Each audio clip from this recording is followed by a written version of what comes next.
چاہیے, میرا بیٹری ختم ہو گیا. اگر آپ سن رہے ہیں تو بیٹری بھیج دیں میرے لیے. شیرین بھائی میرا بیٹری ختم ہو گیا. شیرین بھائی میرا بیٹری ختم ہو رہا ہے, اگر بیٹری ہے تو بھجوا دو میرے لیے.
وعلى آله وصحبه ومن بهديه مهتدى. أما بعد،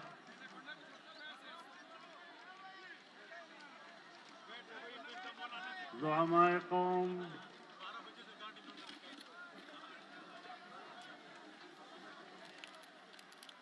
بزرگان ملت، میرے دوستوں اور بھائیوں،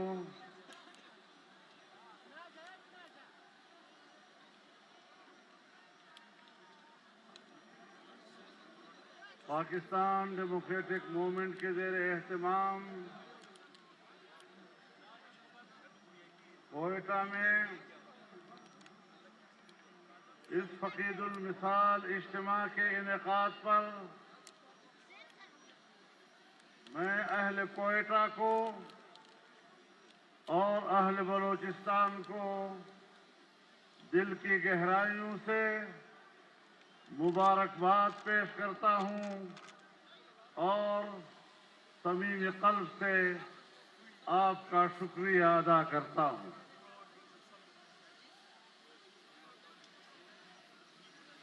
اپنی گفتگو کے آغاز سے پہلے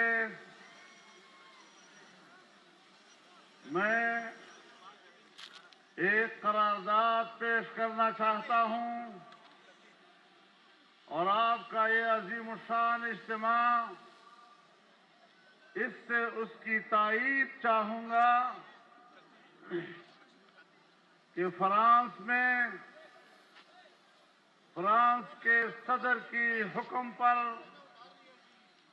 جناب رسول اللہ صلی اللہ علیہ وسلم کے خاکے عام دیواروں پہ چسپاں کیے گئے ہیں. امت مسلمہ کے اس سے جذبات مجروح ہوئے ہیں.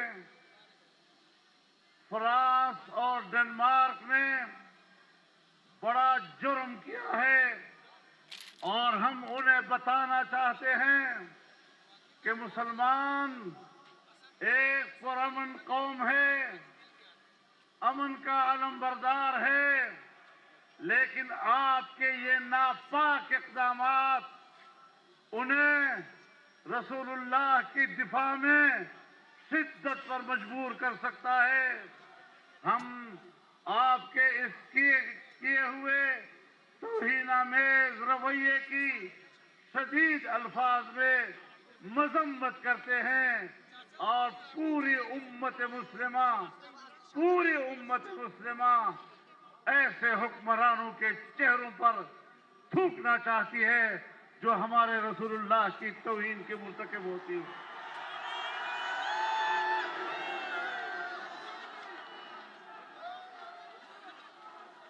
میرے خیال میں ہم سب کے ایک ہی جذبات ہیں اور ہم سب اس بات پر متفق ہیں کہ ایسے ناپاک اقدامات فوری طور پر روک دیے جائیں، جبکہ یورپ ہی کے ایک عدالت نے اسے اظہار رائے کہنے سے، اظہار رائے کی آزادی کہنے سے انکار کیا ہے اور اسے مسلمانوں کے جذبات کو مجروح کرنے کا سبب ہی نہیں کہا بلکہ اس کو جرم قرار دیا ہے۔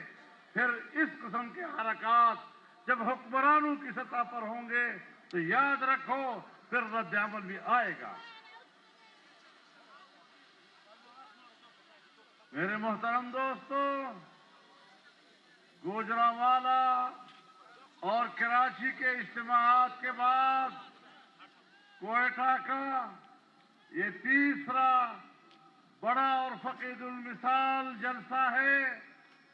یہاں پر میں پہلی مرتبہ باضابطہ پی ڈی ایم کے پلیٹ فارم سے کراچی میں محترمہ مریم نواز صاحبہ اور جناب کیپٹن صفدر کے ساتھ ہونے والے واقعے کی شدید الفاظ میں مذمت کرتا ہوں اور اسے ایک اخلاقی دیوالیہ پن قرار دیتا ہوں۔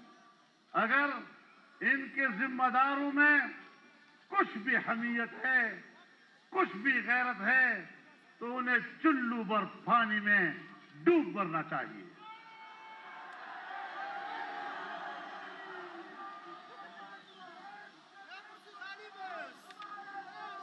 میرے محترم دوستو، جس طرح کراچی میں واقع ہوا، یہاں بلوچستان کے ایک مہمان کو ایئرپورٹ پر گرفتار کرنا یہ بلوچستان کی روایات کے خلاف ہے، مہمانداری کے خلاف ہے۔ ہم اس کی بھی مذمت کرتے ہیں۔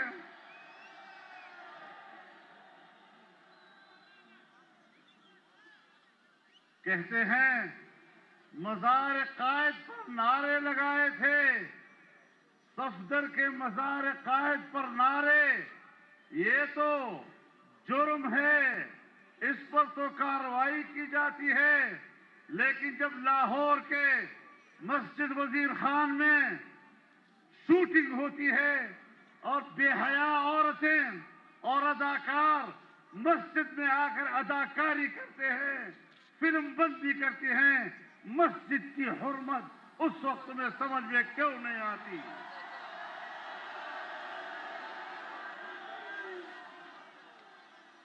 میرے محترم دوستو، وقت اگرچہ گزر چکا ہے کافی، لیکن چونکہ میاں نواز شریف صاحب نے ویڈیو لنک کے ذریعے خطاب کیا، جناب بلاول بھٹو صاحب نے ویڈیو لنک کے ذریعے خطاب کیا، میں ان دونوں خطابات کو خوش آمدید کہتا ہوں، لیکن اس کی وجہ سے مجھے اب ذرا تاریکی میں مغرب کے بعد آپ سے بات کرنی پڑ رہی ہے، لیکن انشاءاللہ اسی میں خیر ہے اور مجھے تفصیلی طور پر آپ سے بات کرنے کا موقع مل رہا ہے۔